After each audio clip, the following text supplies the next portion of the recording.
Our question this week is from Ron, who was curious about these intriguing growths on his live oak. We checked with Extension entomologist Wizzie Brown to confirm, and yes, these are definitely galls, which won't cause any damage worth worrying about. We've got some great viewer ideas to share this week, starting with this fun project from Debbie. At Thanksgiving, she and her husband Mike were making tamales. Instead of putting leftover corn husks in the compost pile, Mike suggested turning them into starter plant pots. While the husks were wet, Debbie wrapped them around a plastic cup and secured with a rubber band, leaving about 2 inches to tuck over the bottom of the cup. She set the cups in a tray and filled partway with water to hold the cup down on the bottom folds. In the end, 2 layers may be needed to hold the soil once the corn husk cups dry out. We'll keep you updated. Native chili pequins ripen in late fall. These part-shade perennials are often seeded by birds.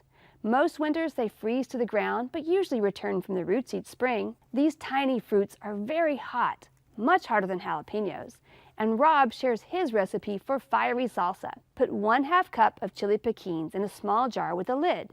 With the back of a spoon, crush the chilies a bit. Add 1 thinly sliced garlic clove, 1 heaping teaspoon kosher or sea salt, 1 cup of your favorite white or cider vinegar, and 1/2 cup of water. Put the lid on and shake to dissolve the salt. Loosen the lid and leave it slightly ajar to allow a little air, and put in a dark, cool spot for 2 to 3 days. Then tighten the lid and store in the fridge. In November, B.J. Caldwell found lavender-colored edible bluet mushrooms in her Wimberley front yard. Do beware, there's a poisonous look-alike, so please never eat any garden mushrooms if you can't confirm identity.